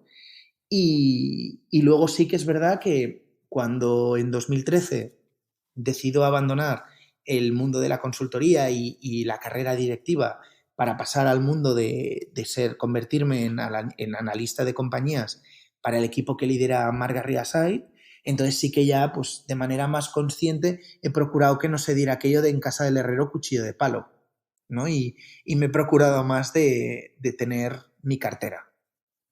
Uh-huh. Vale, o sea que básicamente la experiencia traumática de la crisis la pasas estando trabajando, eso que decías, 14 horas al día, ¿no? Y casi ni te enteras, ¿no? Que supongo que, bueno, por las noticias, lo comentaréis en la oficina, porque esto era como el 11 de septiembre, son Claro, son no. eventos. La quiebra de Lehman, por ejemplo, todo el mundo más o menos recuerda ese día que estaba haciendo, ¿no? Cuando salen todas las noticias, Lehman acaba de Totalmente. quebrar, AIG rescatado, General Motors rescatada, o sea, es que aquello fueron unos meses convulsos donde el mundo estuvo al borde Al borde del de la abismo, ¿no? vida. Financiero. Totalmente, Uh-huh. no, y aparte fueron años de muchísima lectura, o sea, yo me acuerdo que estuve, por ejemplo, me pasé prácticamente todo el año 10 y mitad del año 11 en Londres, trabajando para el Santander, trabajando y el fin de semana pues leyendo. Me acuerdo que, bueno, es que a mí en un Waterstone no puedo estar más feliz y bueno, también yo creo que son en los momentos de crisis, son los momentos, o sea, si algo es triste de esta última crisis, es que lo lógico es que en momentos de crisis se acentúe el aprendizaje, o sea, son momentos de aprender. Y para mí el gran dolor o desazón que a veces tengo con la última gran crisis es que ha sido una crisis que ha provocado un enorme dolor a nivel de paro, a nivel de gente que lo ha estado pasando mal, a nivel de estrechez en los salarios que todavía a día de hoy muchos de ellos no se han recuperado. Y en cambio, pese a lo muy dolorosa que ha sido, no hemos sido capaz de afrontar los verdaderos problemas que tenía la economía española y las economías occidentales en general a nivel de desequilibrios estructurales en el déficit público, desequilibrios estructurales a la hora de generar competitividad y productividad y que ésta beneficie al conjunto de los ciudadanos, es decir, que nos beneficiemos de un coste de la vida que tendría que ir a menos, no más. En fin, toda una serie de cuestiones, muchas de ellas no menores, que parece mentira que con la dureza de la crisis hayamos aprendido tristemente tan poco, ¿no? Pero Uh-huh. bueno, en Sí, parte por porque esta falta que tú sabes, en esta falta de skin in the game. O sea, evidentemente a nivel individual, todos aquellos gestores que tenían skin in the game y que cometieron errores porque no la supieron ver o porque fueron imprudentes en la gestión de la crisis, yo, por ejemplo, no quiero barrer para casa, pero cualquiera que se mire los resultados de Koala durante la crisis, que además lo digo porque precisamente como no estaba, pero por ejemplo Mark hace años extraordinarios en el 2008, 2009, 2010, ¿no? Aquello que dice Taleb, que los cisnes negros tienen un componente muy importante de subjetividad, ¿no? El ejemplo tonto del pavo, o sea, de aquello de los 100 días y que en Acción de Gracias te cortan el cuello, a ver, para el pavo es un cisne negro, pero para el carnicero oye, es lo que toca hacer aquel día, ¿no? Entonces, ese componente subjetivo, hay muchos gestores y muchísimas personas que a nivel individual hemos aprendido de esta crisis y que seguramente saldremos fortalecidos porque salimos con unos aprendizajes, seguramente inconscientemente se han desarrollado mejores hábitos financieros, pero a nivel colectivo, todo lo que es el sistema bancario y de bancos centrales, seguimos sin abordar las reformas estructurales que después de esta crisis nos hubieran podido alumbrar un sistema un poco más antifrágil, ¿no? Y sin embargo, hemos optado por un extend and pretend peligroso, costoso, y que tú antes hablabas, ¿no?, de que en 2008 estuvimos al borde del abismo. Bueno, volvemos a caminar hacia el abismo, ¿no? No digo que sea inmediato, ni que vayamos a un ritmo fuerte, ni que el destino esté escrito, pero el rumbo de los asuntos monetarios no es nada halagüeño, ¿no? Estamos ¿cómo se dice? Estamos en un callejón sin salida, y parece que muchos todavía, pese a saber que estamos en un callejón sin salida, siguen avanzando por el callejón sin salida como si eso fuera, como si ese callejón, simplemente por el hecho de transitar, de repente, ¿sabes?, se fuera a convertir en un bocacalle, ¿sabes?, en una salida a una bonita avenida, cuando esto no es así, ¿no? Pero bueno, por cerrar el capítulo de la crisis, que yo en parte la viví desde Madrid en banca de inversión, y luego ya más en Londres con el Santander durante una primera etapa, y luego en CaixaBank en un año también muy bonito, desde mediados de 2011 hasta mediados de 2013, desde CaixaBank en un proceso de reconversión, una de las cajas bueno, que ha sido capaz de sobrevivir con muchísimos cambios, pero pillé un momento muy interesante donde estaba el tándem Fine-Nin, y a nivel empresarial y del sector bancario, pues muy bonito, porque la verdad es que el sector bancario a mí siempre me había interesado y había leído muchísima historia de la banca, y ahora es un problema porque, claro, con tipos cero, pues la banca propiamente dicho ha dejado de existir. Y de hecho yo muchas veces lo digo, o sea, a mí que de pequeño me hubiera gustado ser banquero y que lo veía como una cosa muy retante, porque la banca es un agregador de riesgos. Entonces, como agregadora de riesgos, la banca, o la banca que yo idealizaba, la banca que yo había estudiado del siglo XX, era una banca transformadora. O sea, la banca te financia el ferrocarril, la banca financia los grandes canales, la banca ha ido financiando las grandes oleadas tecnológicas y de transformación. En tiempos presentes, y debido al desaguisado de los bancos centrales, las últimas grandes transformaciones, Amazons, Googles y demás, yo creo que es la primera gran generación de compañías disruptoras que no tienen nada de financiación bancaria. O sea, que los bancos se han quedado atrás por las normas de Basilea y por un montón de elementos que podríamos citar aquí, pero que tampoco quiero aburrir, pero básicamente ahora, pues, o compran bonos del Estado o financian hipotecas, ¿no? Y con ese esquema tampoco puede retribuir la captación de depósitos. Entonces, el ahorrador se encuentra que la banca, que era el canal tradicional por el cual, pues, coordinábamos el ahorro con la inversión, pues ha dejado de cumplir ese papel que ahora cumplimos, pues, por ejemplo, gestores independientes como nosotros, ¿no? Yo muchas veces a esta conversación, Juan, que seguro que más de uno nos hemos encontrado, los que estamos en el gestor, yo cuando quedo con mis amigos del cole, siempre me dicen, jo, Luis, tú, o sea, si tengo que explicar yo mi trabajo, no me dejan ni hablar ni un minuto, porque me dicen, no, Luis se dedica al dinero, a jugar en bolsa. Y yo les digo, cuidado, yo me dedico a una cosa muy delicada y muy importante, que es custodiar el ahorro de mis clientes y proteger el ahorro de mis clientes. Lo que exige colocarlo de una manera que este ahorro proteja el poder de compra y que podamos proteger el poder adquisitivo del ahorro que tanto cuesta generar en la economía a nuestros clientes. Y a eso me dedico. El problema es que antes esto lo podías hacer pues con cuentas a la vista, con imposiciones, incluso con bonos de poco riesgo, y hoy se te obliga al inversor ahorrador que se resiste a con ese ahorro que tanto cuesta conseguir, y que seguro que todos nuestros oyentes hoy saben lo mucho que cuesta en el mundo real conseguir y que un cliente pague las facturas y conseguir generar ese ahorro, pues oye, que se resisten a que luego ese ahorro se devalúe por este tsunami de la inflación. No confundir con el IPC, sino me refiero a la inflación monetaria de impresión indiscriminada de billete, de moneda, por encima de la tasa natural de ahorro, lo que tarde o temprano se te traduce en una inflación de activos o burbujas o en cualquier parte de la economía, porque a lo largo de la historia y de los ciclos el dinero se va filtrando por diferentes ranuras, pero básicamente hace que bueno, pues tiremos atrás y no veas cómo se te devalúa el efectivo, ¿no? O sea, por ejemplo, Esto se ve mucho preguntemos a cualquiera, preguntemos a nuestros padres por cuánto compraron una casa en su época, hace 25 años, cuánto les costó. Y cuando les costó no es que fuera barata, es que en aquel momento la casa ya era cara. O sea, mis padres, creo recordar que el primer piso que se compraron en Barcelona era 25 años o así, igual les costó 8 millones de pesetas. Y para ellos era un esfuerzo enorme. ¿Cuánto vale ahora ese piso a día de hoy? ¿Qué vale? ¿Qué puede estar valiendo? 800.000 euros. Claro, tú dices, ¿se ha revalorizado la casa o se ha devaluado el dinero?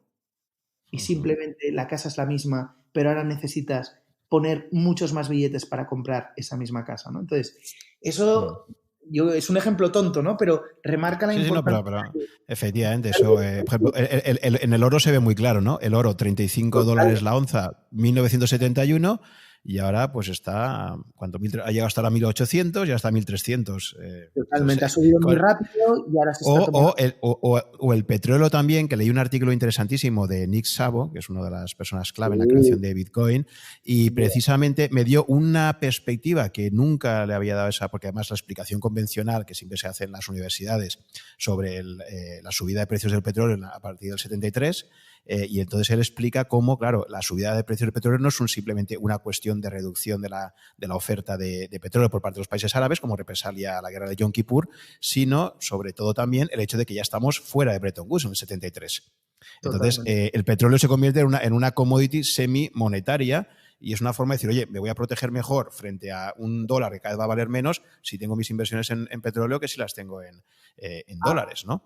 Absolutamente y fantásticamente explicado. Es exactamente esto, ¿no? O sea, aquí, y no nos hemos de alargar, ¿no? Pero el gran problema o uno de los grandes ausentes en el debate económico hoy es no entender que el dinero tiene tres funciones. Podríamos hablar de más, ¿no? Pero básicamente tiene tres. Unidad de cuenta, medio de intercambio comúnmente aceptado y depósito de valor. La gran trampa es que esta última, esta tercera, siempre la ignoramos, ¿no? Entonces, ahora lo complicado es que en un entorno incierto, ¿vale? Volvemos a Hayek. En un entorno incierto, perdón, los humanos generamos instituciones para defendernos, ¿no? Entonces, tienes el idioma, el lenguaje, el respeto a la propiedad, los contratos y el dinero.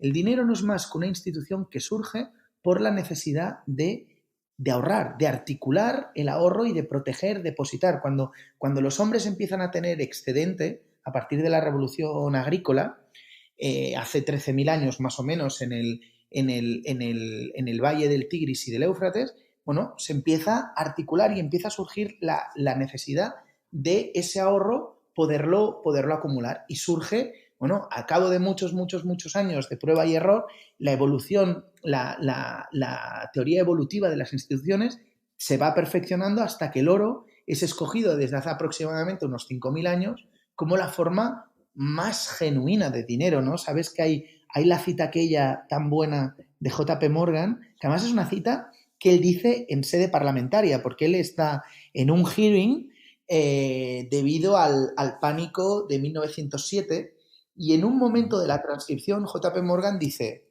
gold is money and nothing else, como dejando claro que lo único que era dinero, ¿sabes? En aquel momento que ya que había papel y demás, pero ¿no? De esta idea de hard asset, ¿no? Tan importante y tan olvidada. Sí, sí, sí.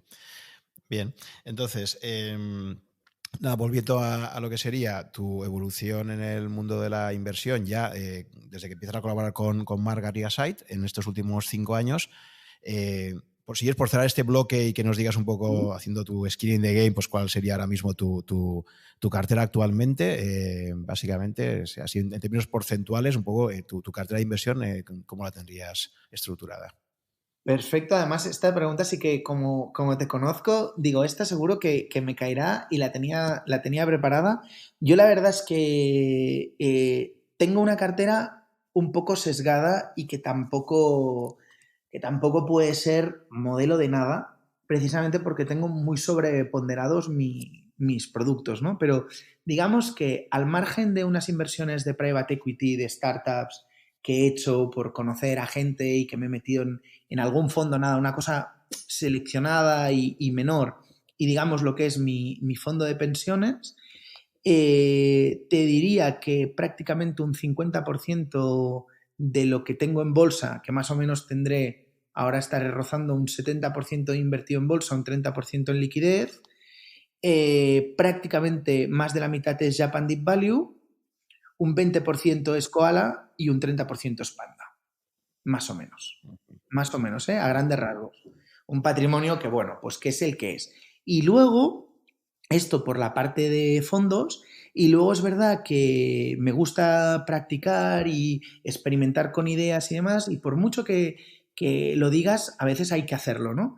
Con lo cual tengo pues una pequeña cartera de acciones con las que, digamos, pues me gusta entrenarme, jugar entre comillas en el sentido de que es una cartera en donde no tengo que consensuar con nadie y que yo puedo un poco, pues, en paralelo a todo lo que estoy haciendo, pues en Koala, Panda y Japan, como digamos parte de un engranaje mucho mayor en donde hay un gestor que es Mark, que además pues tiene una dilatadísima experiencia en los mercados que arranca en 1987, o sea, un poco como igual que el logo de Wall Street, ¿vale? Con el octubre de 1987, pues aparte de eso, pues yo también, digamos que siguiendo mi formación y con la aspiración, quién sabe, de algún día de ser yo el propio director de orquesta de algún fondo, si surgiera, tampoco es algo que ni me planteo y demás, pero sí que pues tengo pues mi carterita de acciones en donde pues voy siguiendo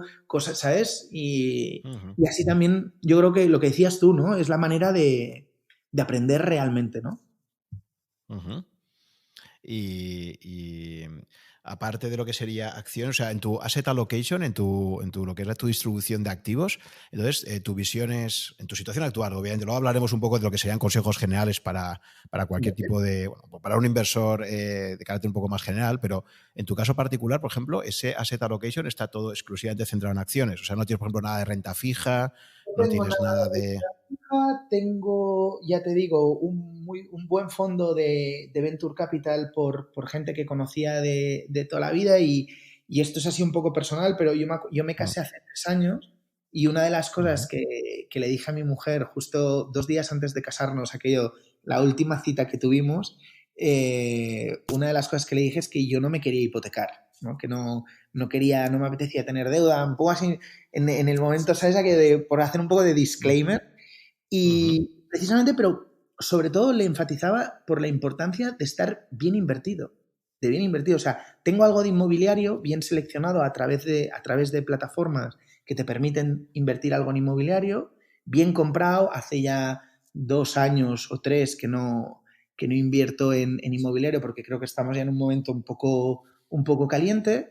Luego estoy en dos startups, más el fondo este de Venture Capital. Tengo algo de bitcoins que he ido acumulando desde hace tiempo y los tengo allí. Tampoco nada relevante en mi cartera, pero sí que sobre todo más como experimento, como ejercicio intelectual.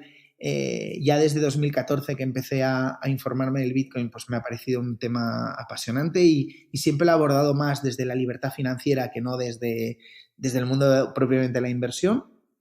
Y te diría que esto sería, tengo un poco de oro físico también y creo que con esto ya tengo todo el O sea, disclaimer.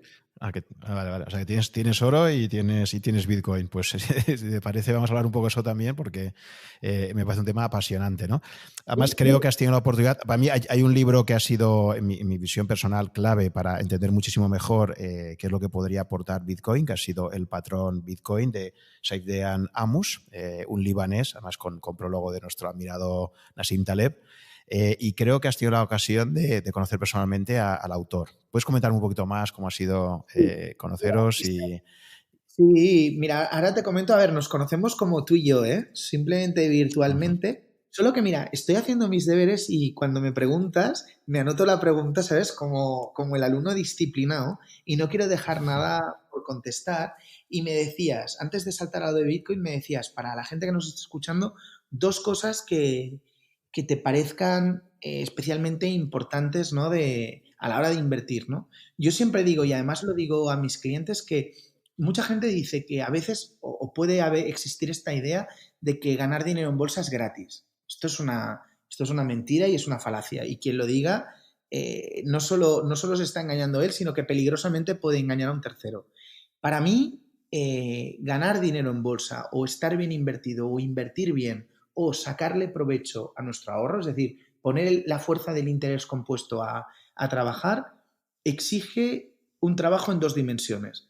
Por un lado, hay un esfuerzo intelectual, ¿vale? Antes hemos mencionado que invertir te convierte, me da igual, incluso si quieres invertir en bonos, te convierte o en empresario o en banquero, ¿no? Entonces, este esfuerzo intelectual lo digo en el sentido de que el inversor tiene que hacer un trabajo que además para mí es personal e insustituible por entender lo que está haciendo, ¿vale? Es decir, es la mejor gestión del riesgo que podemos hacer, saber dónde invertimos. Entonces, claro, el mundo financiero es un mundo singular y complejo, con lo cual ahí, por eso hablo y pongo la palabra de esfuerzo, por eso la lectura es tan importante, por eso también el ejercicio de prueba y error es tan importante, o escucharse este tipo de podcast, ir recogiendo opiniones de gente con criterio y formarte tú una opinión informada para convertirte en un inversor consciente, ¿no? Que dicen en Value School. Esto es un tema. Uh-huh. Y luego, que todavía no ha salido en la conversación, pero es un elemento clave para la rentabilidad de los inversores, exige un esfuerzo, además enfatizo que enorme, emocional, ¿vale? Entonces, este esfuerzo emocional yo creo que tiene así, a su vez, como dos elementos, ¿no? Hay un elemento ex ante, que es hacer un ejercicio de conocernos nosotros mismos, es decir, conocer cuál es nuestro perfil de riesgo como inversores, cuál es nuestra curva de sueño, qué riesgos somos capaces de tolerar. O sea, imaginaros que estamos en un precipicio en la Costa Brava, ¿vale? Hemos de saber si nosotros somos el que se tira desde 2 metros o somos del que se tira desde 12 metros haciendo la voltereta, ¿vale? Hemos de saber en qué situación nos sentimos a gusto y actuar de manera acorde, ¿no? Entonces, y eso luego, una vez invertidos, hemos de entender, por eso, para mí, lo segundo está relacionado con lo primero, porque muchas de las veces el dolor emocional que siente un inversor no es un dolor emocional extraño. El problema está en que si no se han hecho los deberes en el primer paso, no se ha hecho el control intelectual de dónde estoy invirtiendo, qué estoy haciendo, cuáles son las implicaciones, a qué me estoy exponiendo y, oye, una vez si uno conoce, es la primera herramienta que tenemos para ayudarnos en el control emocional. Cuando no sabemos lo que estamos haciendo, cuando venga un periodo de pánico, prácticamente va a ser imposible que no empecemos a dar bandazos y nos convirtamos en inversores frustrados porque no hay manera de que consigamos sacarle el rendimiento que queremos a nuestras carteras, ¿no? Entonces, este era el tema que a veces me voy con las ramas porque tampoco, a veces es difícil condensar las respuestas, ¿no? Entonces, ahí cierro esa pregunta, que si luego bueno, hay más... Si quieres, sí. Sí, no, es súper interesante lo que has dicho ahora. Si quieres, antes de que efectivamente vayamos a la siguiente que te había hecho, esto que has comentado me parece extremadamente importante, ¿no?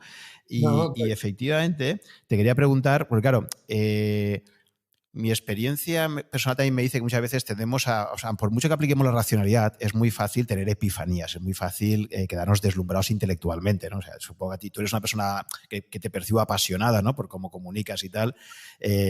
Y a mí también me pasa un poco lo mismo. Entonces yo recuerdo en mi trayectoria personal, pues eso, que el descubrimiento de ciertos autores, Hayek en su día, haciendo la tesis doctoral, me dejó absolutamente fascinado, por supuesto Nassim Taleb, o el propio descubrimiento de Bitcoin, ¿no? Son cosas que te surgen de repente, te emocionas, te apasionas y esa parte que tenemos más emocional nuestra nos puede llevar a tomar decisiones a veces demasiado en caliente, ¿no? O incluso, por ejemplo, en otros ámbitos, por ejemplo, yo soy un apasionado del vino y de repente, pues cuando descubres el mundo del vino te empiezas a comprar un cierto tipo de vinos, acumulas muchísimo la vinoteca y luego, a lo mejor 4 años más tarde, descubres, oye, pues mira, este perfil de vino, ¿sabes? Ahora ya me aburre más, tal, y entonces te das cuenta de que quizás compraste demasiado el mismo perfil, o sea, que no te diste como un poco de tiempo, ¿no? Entonces, te lo digo porque efectivamente el tener la capacidad, de poder tomar nuestro tiempo para que, aunque hayamos tenido una epifanía, aunque hayamos sido deslumbrados, esto lo podamos digerir y que no lo traduzcamos en inversiones de forma inmediata, es algo muy importante, ¿no?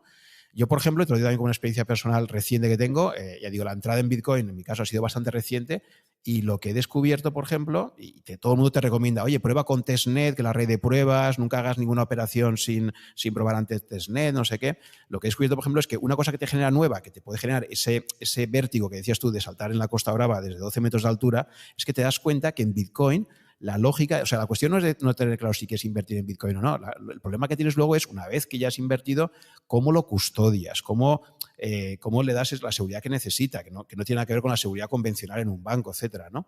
Entonces, toda esa parte te va a generar emociones nuevas que una persona que se ha metido demasiado rápida en ese ámbito, de repente se puede encontrar con cosas que no se esperaba, ¿no? Y no sé, escuchando a ti me ha sugerido esto, ¿no? Es decir, que a lo mejor, efectivamente, la gestión de nuestras emociones pasa incluso también por frenarnos cuando tenemos epifanías o cuando algo lo vemos muy claro y que nos puede llevar a tomar decisiones en caliente que a medio plazo pueden ser peligrosas. Totalmente, totalmente. Mira, yo varias observaciones que me vienen así a top of my mind, ¿eh? Una, yo he reflexionado mucho sobre este tema y una de las cosas curiosas de mi profesión, y lo hemos comentado en el equipo muchas veces, es que los servicios profesionales que nosotros estamos ofreciendo no se pueden vender.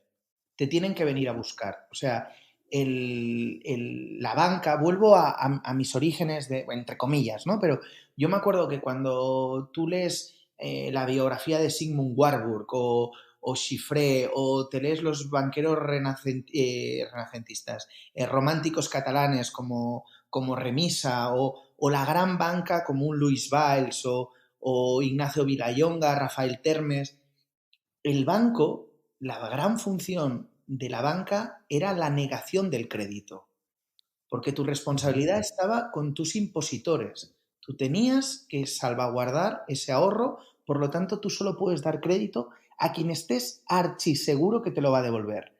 Esto exige que los bancos sean ¿sabes? Oye, como una mujer muy recatada, ¿no? De decir siempre que no, ¿vale? Siempre que no.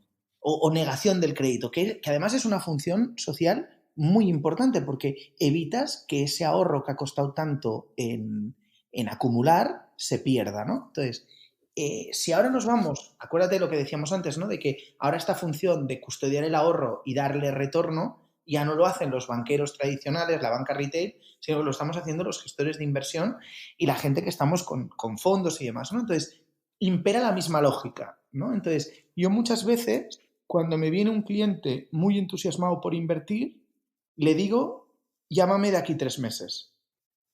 Por si acaso, ¿sabes? De dar tiempo, o sea, si veo que realmente hay un entusiasmo, sobre todo cuando te pasa con amigos, ¿no? Que los amigos, pues encima, pues pueden tener un muy buen concepto de ti porque son amigos tuyos, es gente que igual pues ha leído tu libro de China o lo que sea, que te tiene tal, entonces tú puedes hacer una conferencia o puedes hacer cualquier cosa y enseguida te llaman y, Luis, quiero invertir contigo. Y yo digo, o quiero meter dinero en el Japan. Y muchas veces mi técnica, obviamente muchas veces ni siquiera lo dices con el cliente, pero es demorar un poco el proceso, ¿sabes? O sea, esperar a que el cliente te llame 2 o 3 veces para asegurarte de que realmente está convencido de que quiere invertir y que no simplemente ha sido como tú decías, ¿no? Como un calentón, ¿no? También quería hacer un poco la pincelada por clarificar, ¿eh? Porque, o sea, cuando hablabas de lo de la pasión, o sea, la pasión no te hace un mal inversor, porque al final la pasión yo creo que te puede dar, lo que te puede dar es que tú canalices muchas energías, ¿no? O sea, y tú te puedes enamorar de alguna cosa, de una posición y tal, y eso tampoco necesariamente te tiene que nublar el juicio como tú te puedes querer mucho a tu hijo y no ser un mal padre, ¿no? O sea, y no consentirle. Lo que sí que hay que tener es, uno tiene que, para mí la clave es, uno tiene que conocerse a sí mismo, que es un ejercicio que muchas veces yo creo que ignoramos. Yo, por ejemplo, me acuerdo, ahora me ha venido a la mente mientras te escuchaba, ¿no? Pero uno de los grandes libros de Behavioral Economics es Las Meditaciones de Marco Aurelio. O sea, déjate de Thaler y de tonterías, porque al final tú lo que necesitas son libros que te ayuden a entender la condición humana. Otro gran libro de Behavioral Economics son las grandes novelas rusas. Tú léete a Tolstoy, léete a Ana Karenina o Guerra y Paz. estúdiate la psicología humana y cómo juegan y cómo... esto para mí tiene un aprendizaje o tiene una curva de aprendizaje muchísimo mejor que si te lees los libros de Thaler, que no son mis favoritos. A mí podríamos hablar de otros, pero bueno, pero me entiendes, ¿no? El punto, o las novelas de Sándor Márai, que es una persona que quizás es quien mejor ha conseguido con la pluma plasmar las emociones sobre el papel. ¿Por qué lo digo? Porque al final lo importante es conocerte a ti mismo y luego, una vez tú entiendes los mecanismos y cómo juegan, pues oye, desarrollar oficio, ¿no? Desarrollar oficio, igual que cuando tú estás, yo qué sé, en las cosas que le gustan a Taleb, ¿no? Lo tangible. Si tú eres fontanero y tú sabes que con cierto tipo de obras siempre se te acaba, que pones poca silicona en este tipo de grifo y tal, a lo largo de los años aprendes a que tienes que poner 2 filtros de silicona, me invento, ¿no? Para que realmente ese baño luego tú te vayas y no gotee, ¿vale? ¿Por qué? Porque a lo largo de los años has desarrollado un aprendizaje de que si solo ponías una capa de cola, al final, al cabo de una semana, volvían a haber goteras y te llamaba el cliente insatisfecho, ¿no? Entonces, con el tiempo, cuando tú aprendes a controlar esos miedos o esas euforias, yo creo que se genera lo mismo, lo mismo. Como estamos invertidos y tenemos la capacidad de, con ese skin in the game, aprender, pues, y yo lo veo, por ejemplo, con iba a decir mis jefes, pero es que es así, con mis jefes y con la gente que lleva más tiempo en los mercados y que ha hecho bien el trabajo, pues normalmente la gente se podrá imaginar que toda esta gente que ha estado trabajando en bolsa, rodeado de números, todo el día el teléfono sonando y tal y cual, que pueden ser gente muy nerviosa. Y al revés, yo con la mayor parte de gestores que conozco, de cierta edad y con los que he tenido la suerte de aprender, resulta que es gente muy tranquila.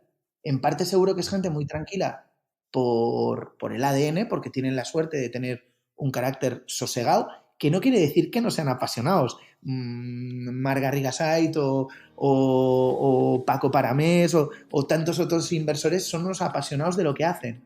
Pero esa pasión por lo que hacen no les impide ser gente tremendamente tranquila, tanto en los momentos de euforia como en los momentos de pánico. Y yo creo que es una tranquilidad, lo que te decía, que en parte seguro que es innata o proclive, pero yo creo que cualquier ahorrador inversor que nos esté escuchando también puede desarrollar, sin duda.